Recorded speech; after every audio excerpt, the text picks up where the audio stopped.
Today we're going to talk about sports supplements for cyclists. We're going to see which ones actually work and are supported by research, how to find safe supplements, and how to determine which ones might be right for you. A quick word up front, the content provided in this talk is intended as an information resource only and is not meant to treat any medical conditions. This should go without saying, but your individual health history and needs should be considered with a healthcare practitioner prior to beginning any supplement. First, a little bit about me. I am a registered dietitian. I've published research in nutrition and food science journals. I teach college sports nutrition, and my general approach is to be methodical and steadfast. More often than not, this leads to quality results. I'm lucky enough to get to work with a diverse group of athletes, including tennis players, triathletes, cyclists, fighters, as well as touring musicians and other people. So today we're going to talk about supplements and also the dark side of them. We're going to do a 3-minute physiology lesson, and we're going to look at what works and then how to find the right ones for you. First, a quick quiz.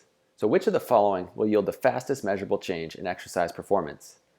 Do you think A, changes in training, or changes in diet, the use of sports supplements, or maybe they all work equally well? Okay, well if you chose C, you're right. Most people might say changes in diet or training, but as you'll see over the next 20 minutes or so, use of sports supplements can lead to drastic improvements in performance.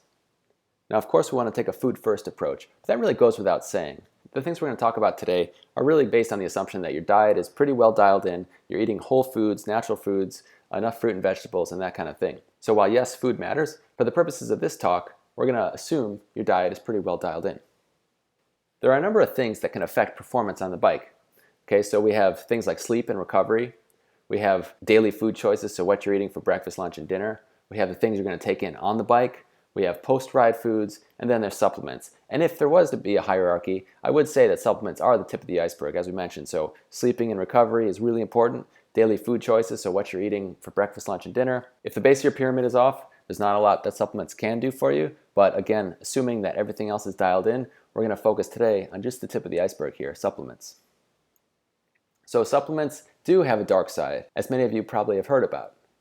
Now there's a number of reasons to supplement. For one, inadequate dietary intake. So for example, magnesium. Not a lot of people get enough magnesium in their diet. And another one is probiotics. Not a lot of people eat fermented foods on a regular basis. So while people like to get their nutrients from food first, many people just don't have adequate intake.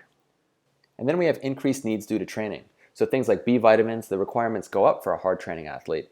Also the same thing with zinc, iron, and carbohydrates. Okay, then we can look at recovery benefits. So again, we could talk about carbs, we'll talk about protein. These things can potentially help you recover quicker than if you were just going about your day eating whatever. And finally, performance benefits. We want to go faster. And these are the things we're going to talk about here today. So the Wild West, why do I have this up here? Well, the supplement industry really is like the Wild West right now. We have stories constantly coming out. We have cardiac arrest in a 21-year-old after ingesting a workout supplement. We have marathon deaths. There's anabolic steroids detected in bodybuilding supplements. There's synthetic stimulants that have never been tested. All of this and more has led the U.S. Department of Justice recently to announce criminal charges against certain supplement makers. Now, there's a number of things you might be surprised about when it comes to supplements. So about 40 to 70% of athletes use supplements, and around 10 to 15%, depending on the study, contain bad substances.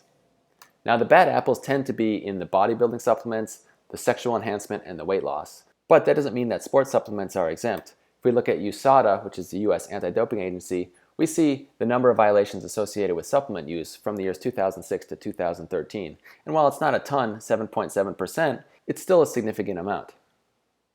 So there's the question of why this happens. So you have cross-contamination versus intentional spiking. Okay, that means either things accidentally get shared using the same machinery, or you have supplement companies trying to make a bodybuilding supplement or a weight loss supplement work more effectively by including banned substances that may or may not be listed on the label.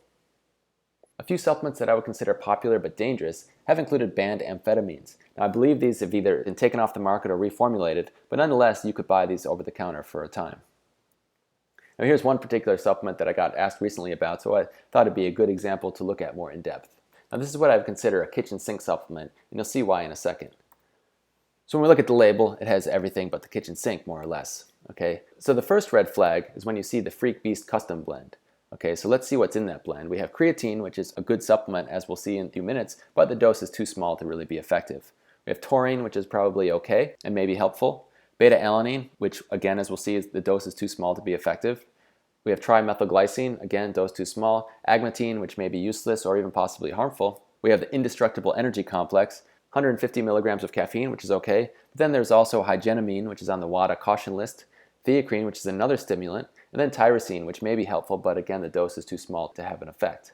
And then finally, at the bottom, we have vinpocetine, which may be okay, and then yohimbine, which may be useful, but it also can have some drug interactions. So if you're taking prescription medications, this could react negatively with some of them.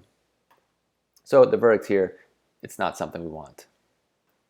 One more to look at that I was asked about recently is this GNC Mega Men multivitamin pack. Okay, this includes DHEA, which unfortunately, if you're a drug-tested athlete, is banned. Okay, now for the 3-minute science lesson, and I'll try to keep it simple, but I think it's going to help you in understanding why certain supplements can work for some people or in some settings, but not in others. So we have different energy systems that are contributing to energy production depending on the length of time we're exercising. And it's not black and white, there's some overlapping things that happen. So we'll look more specifically. So 0 to 10 seconds, it's called the phosphocreatine system. So if I jump up on a desk, there's immediate energy ready to be used. So if you sprint for 20 feet, your body doesn't have to stop and make energy, it has some stored on hand. When we're talking about 15 seconds to about 3 minutes, we have an anaerobic energy system that's burning carbohydrate. And for events lasting about 5 minutes or longer, we burn a mix of carbohydrates and fats using an aerobic energy system. Now to apply this to cycling, we can broadly think of sprinters and distance. Now, of course, I know on the track there's some distance events, and on the road there's sprinters or shorter races, but broadly speaking, I think you know what I'm saying. There's a few key questions to ask regarding supplements. So what does it do, or how does it do it? Who should use it? Again, thinking back to sprinters versus distance people. How to take it, and are the claims supported by research? Taking the research questions a step further, we want to know the type of subject. So was it studied in trained athletes or untrained athletes? We also want to know the length of the supplementation and the total amount of supplementation. So how long do you need to take it and how much of it to see an effect? Similarly, the amount of the active ingredient needed in the muscle for an effect. So does it have to build up over time, and is that amount different for different people? And then we want to know the type of performance test to show an effect. So there's the concept of sport specificity, and luckily for cyclists, many tests use cycler ergometers because of the ease of studying it in a lab and quantifying the amount of work done. There are a number of different ways to study if a supplement is effective. Among them would be a time to exhaustion trial, so the person is cycling at a set work rate for as long as they can. We also have time trials, which is covering a set distance as fast as possible. And then you have something like a repeated sprint test where you can measure the power output during each sprint interval.